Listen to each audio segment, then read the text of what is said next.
বাংলাদেশ আওয়ামী যুবলীগ সংযুক্ত আরব আমিরাতের আবুধাবি আল আইন কেন্দ্রীয় কমিটির উদ্যোগে ৪৫তম মহান বিজয় দিবস উদযাপন উপলক্ষে ১৬ ডিসেম্বর শুক্রবার আল আইন সুপার রেস্টুরেন্টের হলরুমে আলোচনা সভা ও সাংস্কৃতিক অনুষ্ঠান অনুষ্ঠিত হয়েছে।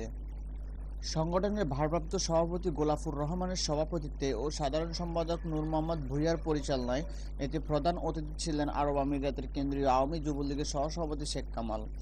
প্রধান অতিথির বক্তব্যে তিনি বলেন, দেশ স্বাধীনে যুবকদের ভূমিকা ছিল অনেক বেশি, তাই আগামীতেও যুবকদের ঐক্যের বিকল্প নেই। অনুষ্ঠানে অন্যান্যদের মাঝে বক্তব্য রাখেন মুসাপ্পা যুবলীগের যুগ্ম আহ্বায়ক মাহবুবুর রহমান, মোহাম্মদ পারভেজ, দিদারুল আলম, মোর্শেদ চৌধুরী সহ আরও অনেকেই। পরে বাবু মীরকান্তি শর্মার পরিচালনায় সাংস্কৃতিক অনুষ্ঠানের মধ্য দিয়ে অনুষ্ঠানটি সমাপ্তি হয়। আরব আমিরাত থেকে মোহাম্মদ মঞ্জুর হোসেনের পাঠানো তথ্যচিত্রে ৭১ বাংলা নিউজ ডেস্ক।